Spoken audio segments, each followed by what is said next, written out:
Welcome to today's broadcast. We're talking about the new rules of teamwork because I don't know if you've noticed, but teamwork has definitely changed.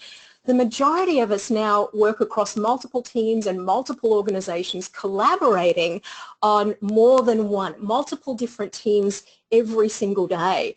And so ahead in this session, we're going to explore what some of the latest research tells us about the uncommon wisdom that it takes to show up and have a voice and show your value and add your value in order to be, most of all, the type of team member and effective team player who raises the bar on effectiveness and participation for everyone around you. So with that, I also want to issue a very, very special warm welcome to our corporate subscribers. Welcome back again. We so appreciate your partnership and all that you do. And we have a couple new faces on board as well. First up, I want to welcome everyone with Michelin. By the way, special slide coming up for you in just 5 slides time. There is a tire that is definitely not manufactured at a Michelin facility, wink, wink. Coming right up, look out for that one, Michelin Peaks. But welcome, it's great to have you join us for the first time. Hello to our friends at Praxair too, who have recently merged with the group at Lind, are now known as Lind. So we're really thrilled to welcome everyone from formerly Praxair, now Lind, across the organization. So, hey everyone, I'm Jo Miller. I'm your host and facilitator for the program today. We'll hear from our guest speaker in just a moment. I'm the CEO of Be Leaderly. I'm the founder of this series in its 10th year, going out to 900 locations in 31 countries all around the world, and we're so thrilled to have you join us. I'm also in the final throes, the mad dash to deliver my book manuscript to the publisher. It's called Woman of Influence, and yeah, you better believe you'll be hearing from me about that as the year goes on. But now it's my absolute pleasure to welcome, joining us from Philadelphia in Pennsylvania, where she's the Vice President of Consulting and Research with Be Leaderly, my brilliant and amazing and very insightful, always on point colleague, Selena Rezvani. Selena, thank you for having me. Thank you, Jo. It's awesome to be here talking teams. All right, great. Well, and over to you to take it away. Yeah, great. Thank you. I'm so thrilled to be here with all of you, getting to talk about this topic. And so before I dive into my material, I want to hear what challenges you're facing. So we asked you this question in the poll: what's your top challenge when it comes to being a teammate? And I'm seeing so many great themes here: motivating others, worried to make a mistake, right? Cooperation. These are exactly some of the sticky challenges we're going to talk about overcoming today. Jo, anything catch your eye that you see in some of these results? You know, someone's a little bit of a rule breaker, a few more than 3 words, but they said the team has obtuse goals and unclear roles. So more than 3 words, but you get extra points for rhyming. So well done. So much here about communication. You know, just on the pane we see right now, there's at least 4 of you who have mentioned communication, especially efficient communication, being heard, looking at different views, getting everyone's input. So I'm sensing that the communication theme is going to be of real importance to us here today. Perfect. That's great for what we have in store. Well, as Jo mentioned, so many company kind of hierarchical models today are getting turned on their heads. They're getting turned upside down. Teams have become the new normal for how work gets done. And lots of these teams are getting more authority, more empowerment to carry out their work. Well, that's great. And just because teams are everywhere, though, it doesn't mean that they're easy, right? It doesn't mean that they're easy to navigate or to deal with. Today, I'm going to teach you a new term. This is called an Alaskan flat tire. You see this cute little snow dog having a good rest. And often on a team, I bet some of you can relate, we have these different ideas about what it means to carry the load. Okay, this is only one issue that teams face, this idea of shared workload. But again, just because teams are everywhere doesn't mean navigating them is easy. And that's exactly what we want to help you through today, to give you some really great tactics to get everyone moving in the same direction. And here's what we're going to cover in our time. First, right in the center, showing all the way up. You know, how do you show up and be purposeful about the energy you're bringing to the team? Two, how do you rally people around more than just work, but a cause, something that's going to engage their head and their heart. Three, how do you leverage cognitive diversity? You know, bringing people of all different stripes together so that they want to contribute and they want to engage with each other. Four, making it psychologically safe, you know, so that people feel accepted, that they want to take risks and say their most outlandish idea. And last but not least, this magical thing called the magic ratio. How do you achieve this ratio? We're going to share what it is and how to get your team focusing more on the positive, the aspirational, instead of what's wrong. What's not going right.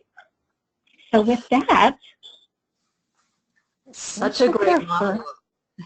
So you know, one of the key foundational elements of being a great team contributor is to not only find your voice, but use your voice. And Selena has a terrific saying, don't just show up, show all the way up.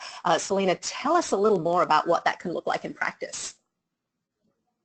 Yeah, so this is not so much about your teammates, and that's what's interesting about it. This is really about how you do you. What I mean is, how do you bring yourself to these daily encounters? And so I'm going to explain this further, but I want to ask you all to think about something. Just for a moment, come up with this. What are the signs that somebody is fully engaged in a team meeting? You know, what are the signals that you see that tell you that person's really engaged?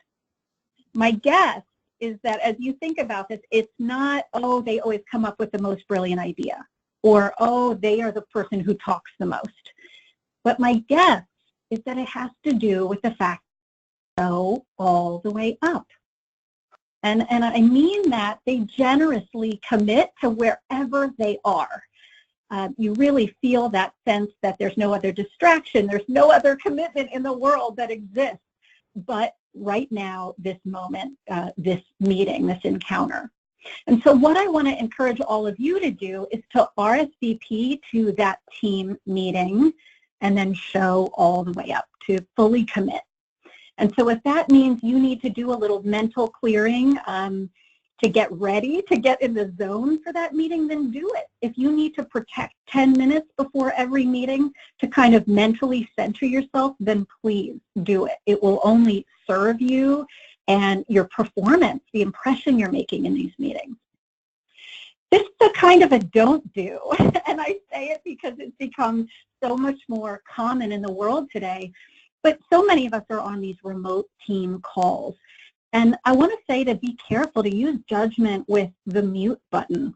It's something that can hurt your impression that you're showing all the way up. When you're on mute and somebody calls on you, which happens, there's a lag. There's often a delay, right, in you being able to quickly scramble, shut that mute button off, and say something pithy and smart. The issue is that delay reflects on you. And maybe you've been listening intently, but that's not how it appears necessarily to other people. You could look worse than busy or on mute. You could look indifferent. You could look disengaged or like you don't care. So that's something to watch out, to be careful how much you use that. I also want to encourage you to generously listen, to behave in, let's say, a virtual call the same way you would behave in a meeting with a person, really giving them your full attention, not ordering dog food on Amazon, checking Twitter with your smartphone while you listen on the phone, on the team call, but really kind of imagine everybody can see what you're doing. It'll lift your performance. You will find it changes the way that you show up. It can really help you to fully commit to a meeting, to know which hat you're wearing in advance. The CFO of Nike, Dee Dee Wilson, shared this with me. So she talked about the fact that vague kind of hopes lead to vague results. You know, she said, get very clear on if you're the consensus bringer, if you're an input giver in a meeting, are you the decision maker? Knowing that hat you're wearing is really going to help you deliver the goodies and serve your team. If you don't know that hat, by the way, don't be afraid to ask. You know, how can I best serve you today? What hat would you like me to wear?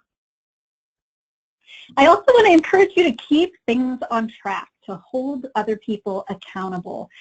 This is such a leaderly skill. You know, when we think about leaders, they are often the people who do this, who keep things on track and hold people accountable.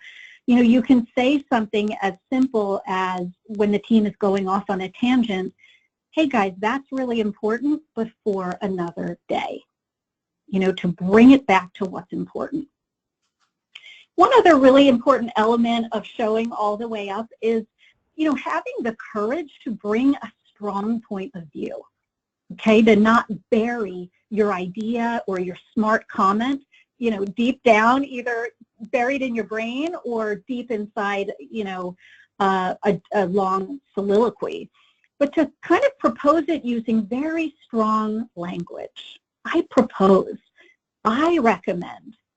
If you have doubts, either saying I question or I have a problem with, or framing something as a preference, I'd prefer, I'm advocating for. You know, when you think about these openers, these very strong openers, you really leave with no question of how the person feels or what their position is on an issue. And that's exactly what you want to do, to make that strong proposal and have some good reasoning right behind it. Let's look at one other kind of fun and surprising element of showing all the way up, and that's being an energizer. There's a great book. This comes from The Hidden Power of Social Networks for anybody looking for some good reading. And researchers looked at lots of employee teams and networks, and they found that there are two kinds of employees, energizers and de-energizers. And I think we all know this on some level, having worked with a variety of characters. But these people can either expedite information flow or they can slow it down. They can impede it. And energizers are these high performers. They speed that information flow, and they're more likely to be heard and to see their ideas acted upon. Sounds pretty awesome, doesn't it? It's like, sign me up to be an energizer. I want to do this. Here's the really fun and kind of surprising finding buried in it all. And that is, you might hear the word energizer and think, oh, do I have to be this, you know, extrovert on steroids? Do I have to be this ultra charismatic figure to pull this off? And what the researchers found is that's not what defines energizers. It's not that the charisma or the intensity. It's the bringing themselves fully into an interaction. So I think an incredibly aspirational thing all of us want to do more of, you know, to be that person who raises the performance of everyone around you just by physically and mentally showing interest and really being there for the person or the topic. I just love how that one's, it's not what you'd think. It's not about being the human equivalent of a cattle prod, but rather it's that person who's just so present. And I'll just encourage everyone to think of a time when someone, maybe a leader, did that for you, listened so intently and was so present in that moment that you felt like you were the most important person in the world, at least for those few minutes. And I want to highlight that that's a surprising key to being a much stronger influencer. And speaking of influence, rule number 2 is another great key to increasing your influence. And it's to rally others around a meaningful cause or a meaningful mission. So Selena, tell us, how do we do that? How do we rally people around a shared cause? Yeah, I'm crazy about this. My former employer, Deloitte, came up with this research, and what they wanted to do was crack the code on what makes some teams hyper successful, as they called it. And I'm not talking about moderately or somewhat successful, but I mean creating breakthrough on a level where you are smashing records in your industry, in your field. And Deloitte called this data the cause effect. What they found among these hyper successful teams is that at their core, they had this felt palpable cause, this electrifying kind of mission that people rallied around, that tapped not only into their intellects, right, and their heads, but their hearts. What's really cool about this is what you see around cause effect is when people organize and build their identity around that mission, work stops being work. Goals stop being goals, and it turns out that you're working on something much larger, a mission, right? A cause. If I ask you all to think, would you rather work on a goal or a cause? I would guess for most of us, it's no contest. We all want to be part of something even bigger. So let me give you a little flavor of how this looks in real life, and this continues to come from Deloitte's findings, some of the things they looked at. But I want to give you famous examples so you see some contrast. The Sojourner rover, a little over 20 years ago, did this little thing called landing a rover on Mars. But interestingly, that's not what they organized around. They didn't choose that goal as their kind of rallying cry. In fact, they had so many naysayers and people telling them, you will never do this. You can't achieve it. It's impossible. Well, that became their tagline and their biggest motivator, which is do the impossible. They ripped off that naysaying, and guess what? They completely achieved it. The first iPhone is another great example.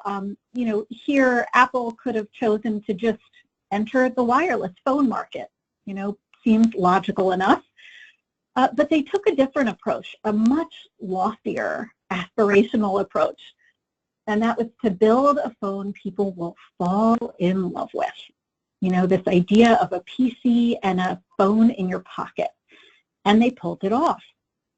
And one of the last examples here, Obama's 2012 tech team is one of the groups that Deloitte studied, not because they wanted to simply win an election, but they wanted to do something much more transformative, to change the conversation between a candidate and that candidate's constituents, to utterly transform what that conversation looks like using tech. And of course, they did that and won an election in the process. If you're not one of these examples, or you can't, totally relate on a close level to some of these, how can you create your own cause effect within your teams, within your projects? One of the first is to make people care, to make people feel something about it. We often need to kind of pique people's curiosity to make them feel something. How can you do that so that they emotionally attach? One of the best ways to evoke those feelings are to think about, on your projects, on your teams, what are the stories, the metaphors, the other symbols or visuals? Basically, what is the belief you're trying to put across, either in story or visually? And how can you emotionally connect people to that end benefit? This is kind of the big why. This is the big why behind why you're doing what you're doing. How can you make that end ultimate benefit feel close, feel like it matters? And so here's a really cool exercise that I want to encourage you to do. You can either do it by yourself or you can take it to your teams and do it with them. So you want to think about an important project you're working on. And if you're doing this with a team, by the way, you can just have them consider the project that you're all there for, the one you're working on right now. And you're going to lead them through this incredibly simple but awesome process. You're going to ask them, thinking about that project, why is that important to you? Why is that important to you? And jotting down the answer that you get for number one, you're going to ask a second question. Why is that thing that you just said, why is that important to you? Okay, and onward you go. This exercise is called the 5 whys. Some of you may recognize it, but it's amazing how much this helps you quickly figure out the cause within a goal of a project, and how much it'll start with what's kind of surface on a project and go deeper and deeper and deeper within the answers that you find. So really wonderful and effective to lead your team through this process, and so that all of you can vote on, well, gee, I think it's the answer to number 3. That's the one that's the most evocative. You know, that's the one with the most meaning. A quick story I want to share around this, a marketing team did this exercise. And this particular marketing team was in charge of a project to build social media campaigns. And they talked about this, and they said, you know, what we're technically charged with doing is posting updates to Twitter, to Facebook, to LinkedIn. But by going through this process, one of the coolest things they uncovered is we're not just posting updates. We are our clients' storytellers. And that was a boom moment for them as a team. We are not just posting updates. We're not creating a campaign. We are our clients' storytellers, their mouthpiece. There's a responsibility that comes with that. And you can find the same as you go through this exercise with your own teams, that deeper cause, that deeper mission. Thanks, Selena. I'm such a fan of the 5 whys as a way to unpeel the onion, peel it right back to that core shared motivation. And I just want to let folks know I've used this a lot in my workshop toward the end of the day to have people think about, you know, why is being a leader important to them? And if you do the exercise sincerely, either solo or in a group, you can really connect with that deep core motivation. And by the way, you know, when we really take time to do this, there is no one who feels neutral by the end of the exercise. People are either laughing or crying or just looking kind of uncomfortable and awkward at being asked the same question 5 times. That it's such a remarkably effective one to do something that sounds super hard, which is find that core palpable pause.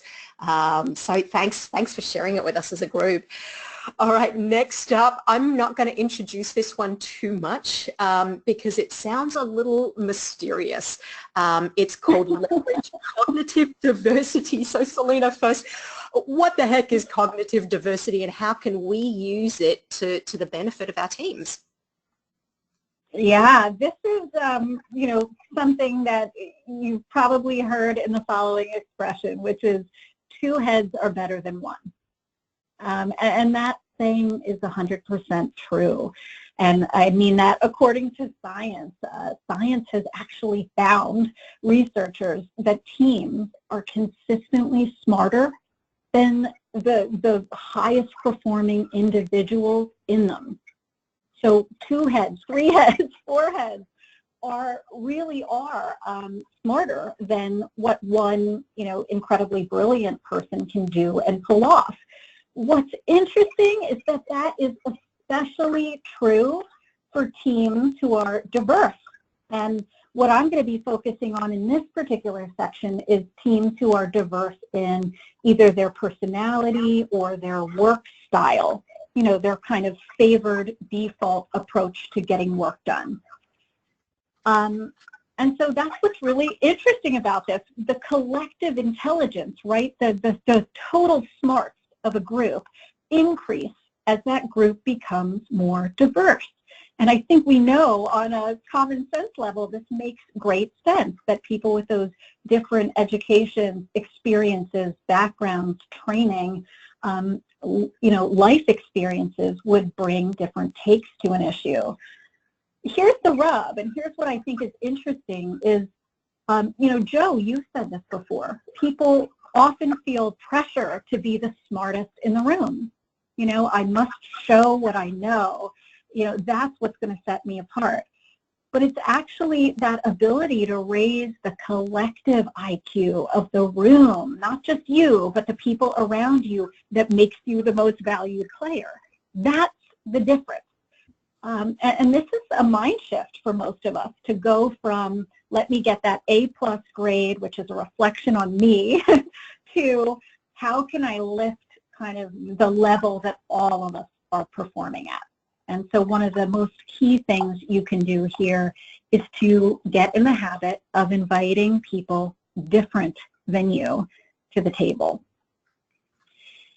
I say that because for most of us, it's important to do this, but it's not that natural. It's not that natural. Many of us use what's called the airport test. This is came up with by a psychologist named Dr. Suzanne Vickberg. And what she talks about is this fact that many of us, when staffing a team, let's say, we take the approach of who would I want to be stuck in Minneapolis with during a 6-hour layover? Often, if we're honest, the answer is somebody like us, somebody who thinks like us, or maybe us like us. But what we should be doing is using the lifeboat test, a very different way of looking at things. Okay, imagine that, you're staffing a team. This is the approach you want to take, right? If the plane we were just discussing, heaven forbid, crash lands, and 4 of you are bobbing in a lifeboat together, would you want the 4 people that are gathered around you to be exactly like you? Or would you want them to bring different skills? Would you want them to have different ways of problem solving? That's what you want to be thinking about as you staff a team, where you really see the strength in difference. You're not just avoiding it for comfort's sake, but you're actually seeking it out. Let's look a little bit about work style, right? We're talking about the lifeboat test and how to engage people different than you.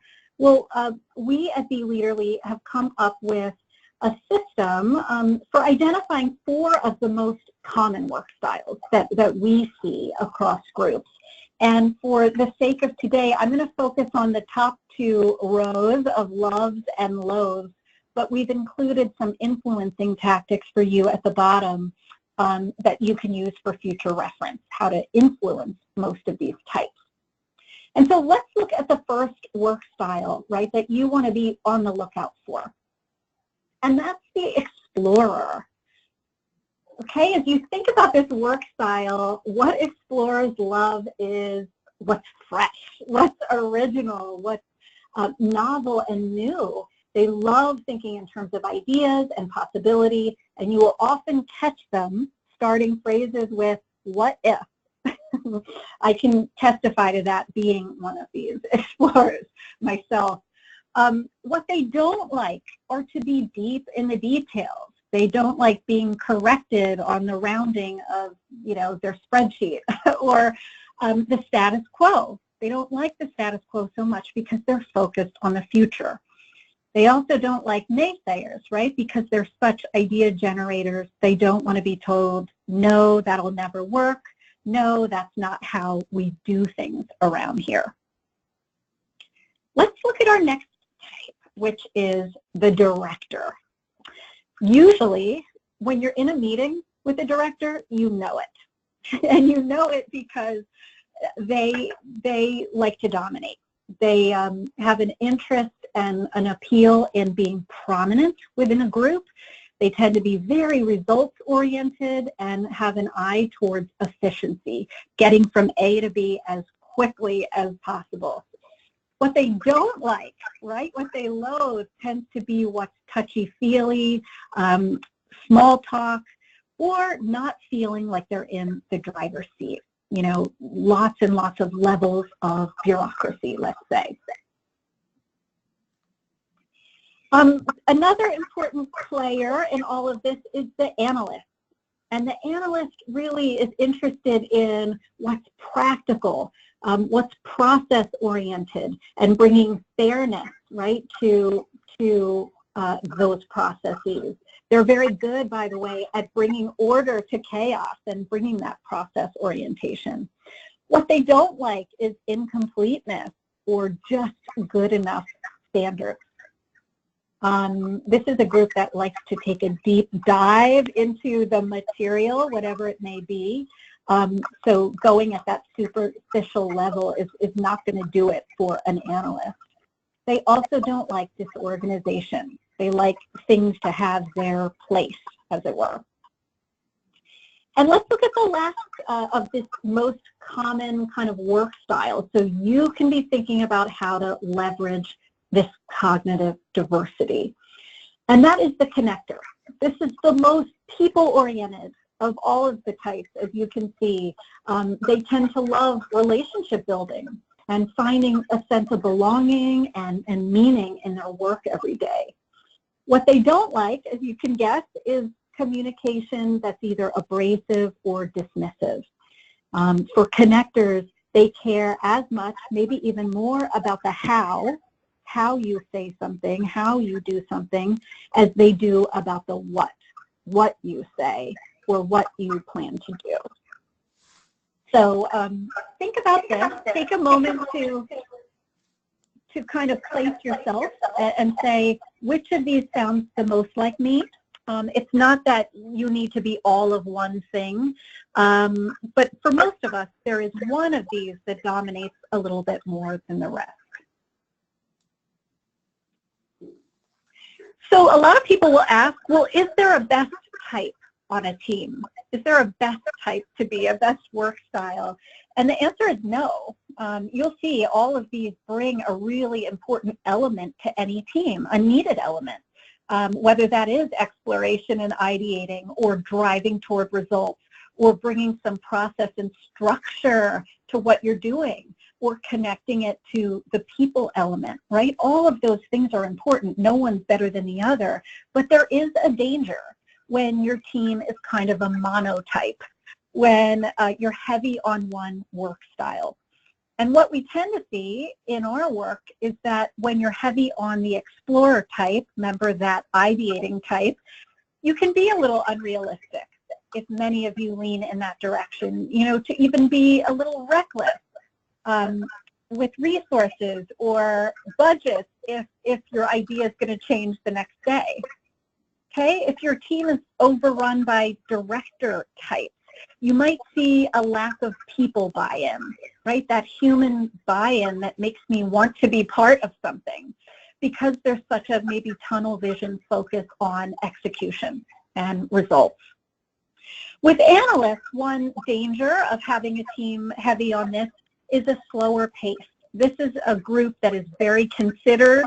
They like to take their time, as I said, and go deep. And that can be hard on deadlines if you have a project where you're expected to move quickly. They might also be a little bit closed-minded to possibilities, to opportunities, because they tend to like the here and now, the status quo. And last but not least, connectors. When you have too many connectors, you can have what some people refer to as a culture of nice. It's nice, all right, but it's indecisive. Nobody wants to make the hard call on a decision. Nobody wants to kind of engage in that debate or that healthy challenge, which I think all of us know can be really important to a top-performing team, to have that healthy challenge. Well, fear not if you have a team that's heavy on one type. There are things you can do about it to kind of prevent what we call collabotage. And here are a few ideas for you to bring back to your team. You can role play the missing type. If you want to play the analyst in a group heavy with explorers, you could ask a tough question. You could say, what's the proof that our idea is going to work? You know, what's the history, the record that shows this will be successful? You could story tell it from the perspective of somebody who's not at the table. You know, let me tell the story of our project from A to B, explaining it as a director would to bring a new perspective. You could occupy it. You could create this immersive environment where you surround yourself with ways to think like a connector, you know, to tape up stories, pictures, the human element, so that you're surrounding yourself with that missing type. And last but not least, you can play this believing or doubting game, which I particularly like. If you have a lot of free thinkers on your team who don't tend to doubt, you can invite skepticism. You know, bring some skepticism to this idea. Why isn't it plausible? Why won't it work? And on the flip side, if you have a lot of skeptics, you could engage in the believing game. You could ask the question, what if this solution, you know, what if you were to believe this solution is plausible? What then? How could it look, and how could we get there? Thank you, Selena. So one of the things I've been thinking about a lot is making the shift from being more of a doer to more of a leader. And I think rule number 3 and upcoming rule number 4 fit this beautifully because, Selena, as you mentioned earlier, you know, one of the things we can inadvertently tend to do is show up and be the high performer who brings their A game, who kind of shows up as the smartest in the room, you know, brings, you know, great opinions, but, you know, maybe doesn't create a space for the team to be its best. And so I want everyone to think about making the shift from being that high performer to being, and I love this term, being a force multiplier. And a force multiplier is someone whose mere presence in a group somehow brings out the best, brings out the collective intelligence and the high performance in everyone around them. So to shift from me to we, or high performer to force multiplier, one of the really fascinating recent breakthroughs to emerge in this whole area of teamwork in recent years is this concept of psychological safety. So, of course, rule number 4 is making it psychologically safe. Tell us more about that, Selena. Yeah, well, this is a discovery ode to Google. You know, Google wanted to understand the secret sauce of its best performing teams in this study called Project Aristotle.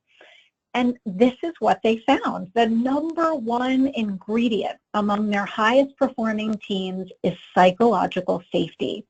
And we define that as where team members feel safe enough to take risks and be vulnerable in front of each other.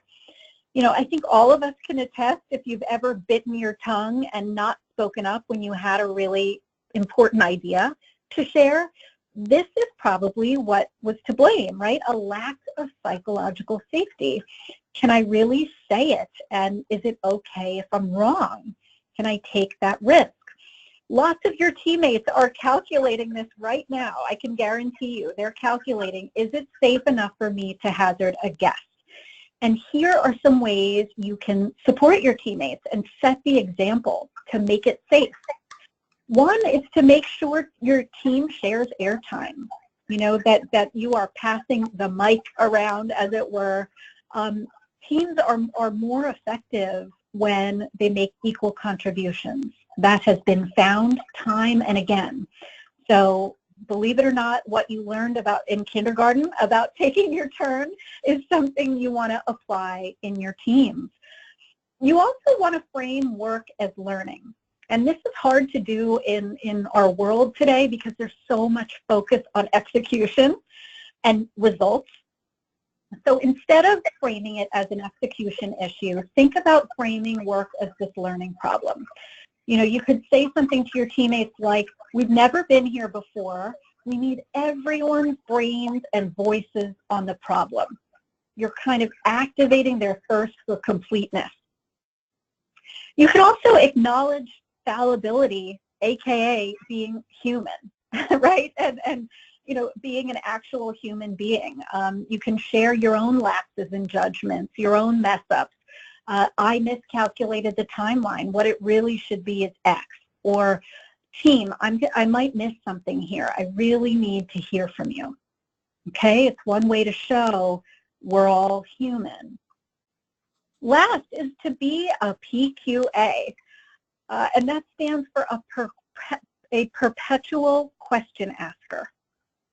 So yes, something as simple as asking a question can actually make people feel safer. It can make people feel safer, and perhaps just as important, it can make them want to contribute.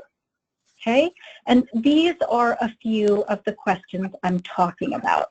Questions that kind of probe deeper at learning or create that forward movement you really want. What's missing from this picture? What's been our major learning or discovery so far?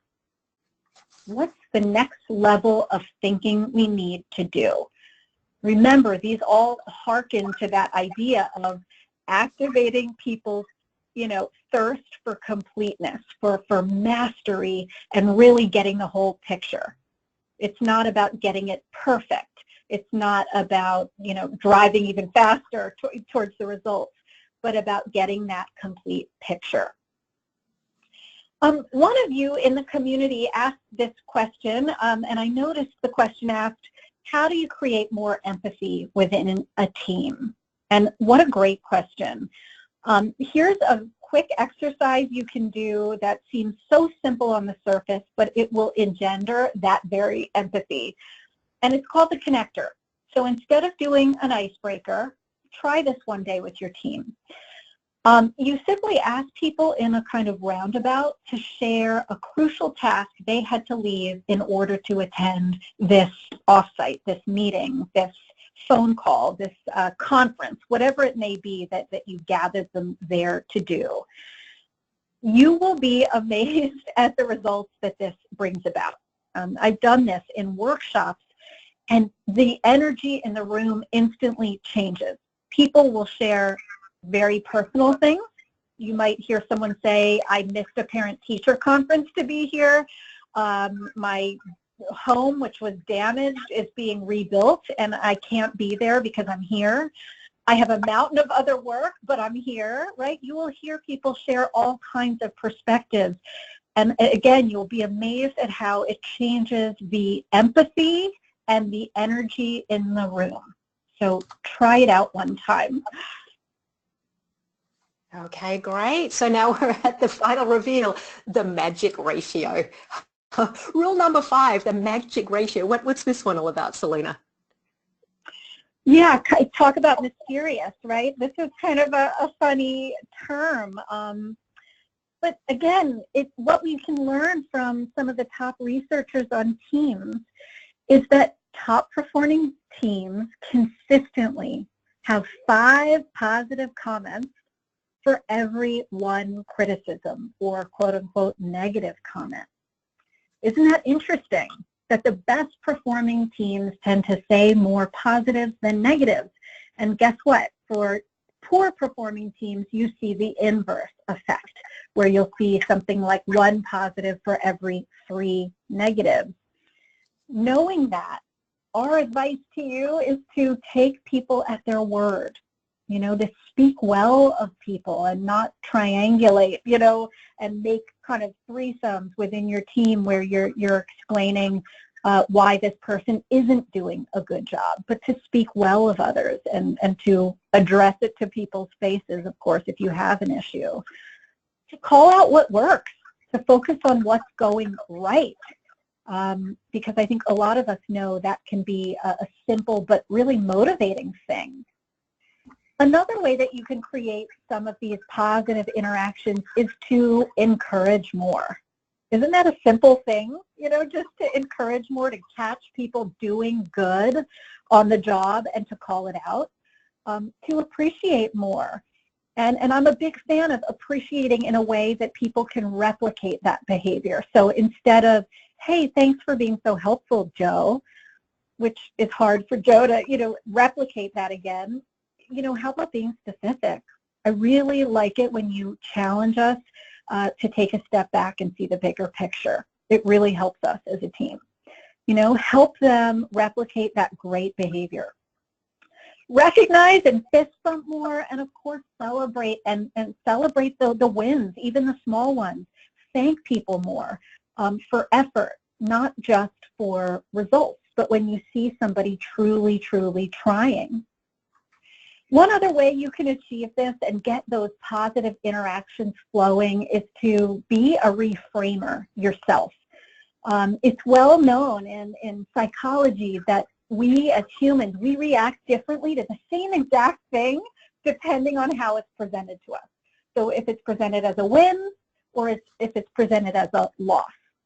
And you can do this. You can take something from a negative and turn it into a positive, to be a force for that by challenging people's negative thinking. If you're going to catastrophize what could go wrong with this project, let me also ask you to think about what could happen if it goes really well.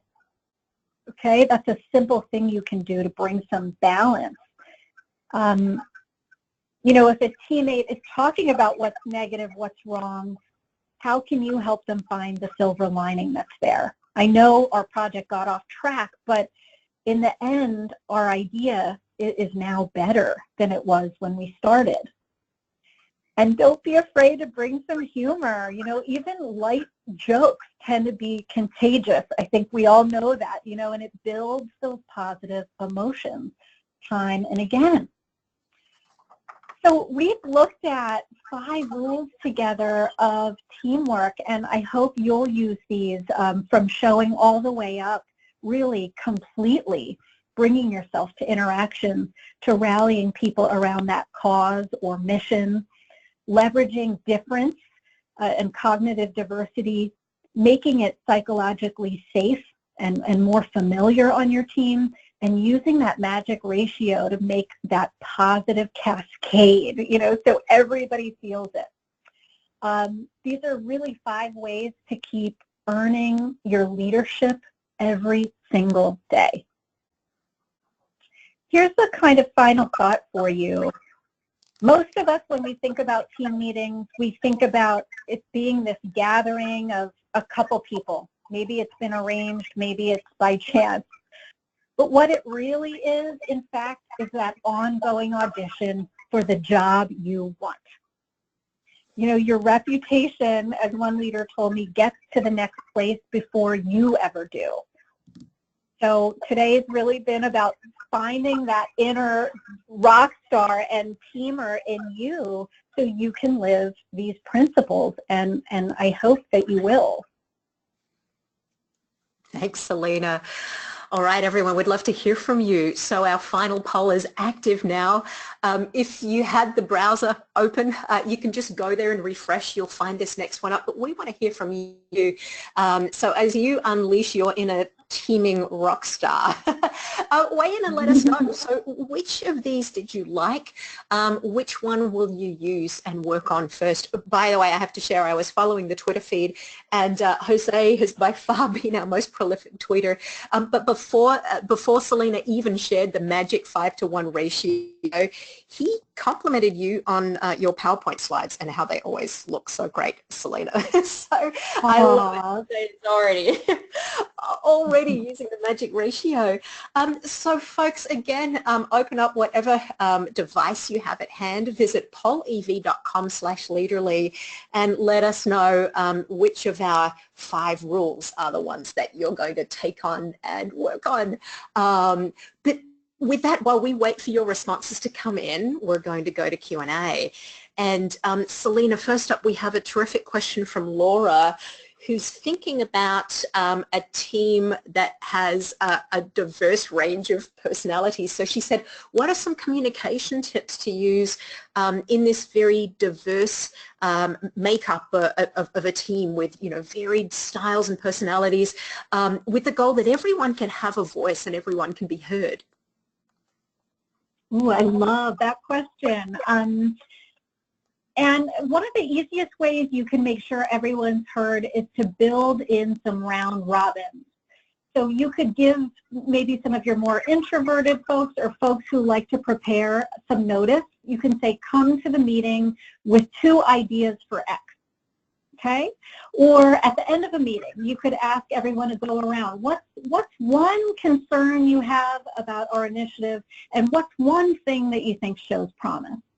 Okay, there you're setting the expectation. Everyone has a say. Everyone needs to contribute. You could also do something anonymous like we've done today with the polling software. You know, you could even ask your team a question. Are we moving too slow, too fast, just right? That Goldilocks question to kind of get everyone communicating and weighing in. One last quick thing is to just be encouraging when one of your quieter teammates does get up the courage to speak or engage more. You know, amplify them and their message, you know, or give them some praise. I think that can be really effective to make sure people are heard. I love it. I love the really practical tips as well.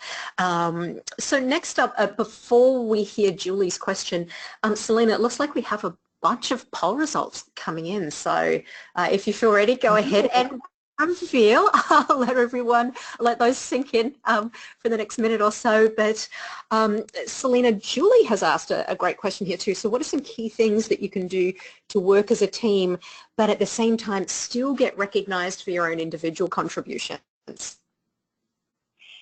So important, and I think that's a great question. I think you could frame your success as learning for the team. So I want to share a great kind of lesson that we learned, and then tell the story about how you achieved X result and what the best practice is, right, that other people can use. Or you can tell it as, I want to tell you about a misstep that turned into something excellent. We did it the wrong way first, but let me tell you how we did it the right way the next time. I think that can be a great way to story tell your success and get that recognition. Here's an important one, I think, for this, is a lot of times people gloss over the work that went into something. And so I would encourage you to break things down. Break it down.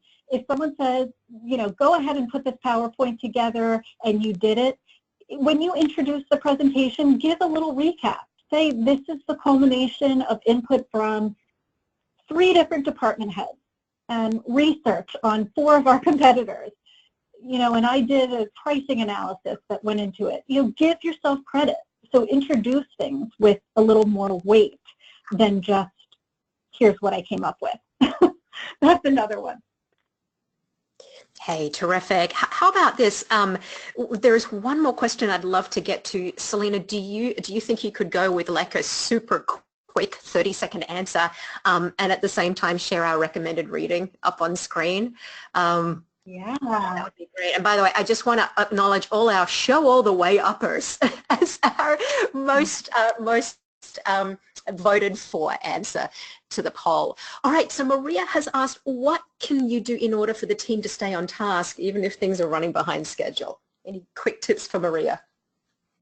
Yeah, so really quick, try to look for the early warning signs. I know that's kind of annoying to hear, but really try, you know, use the project management software that lets you see ahead you're about to miss something. Use the 5 whys to see why you got behind schedule. Look at the original plan. Go back to your plan. Is this still valid? Sometimes it's not. So I would make sure that that plan is still valid. And last but not least, be transparent with your stakeholders. If you're about to see a massive overrun because you're way past the deadline or the budget, tell your stakeholders, but come with a solution at the ready. Mm-hmm. Terrific. Thank you, and thanks everyone for the great questions. We've made this recommended reading available at beliterally.com/materials. Enjoy and dig in. There's just a wealth of resources there to keep your learning moving forward on this topic. And just a quick reminder, if you haven't picked your professional development for the year, year, please consider joining me in Sunnyvale in California on May 16th.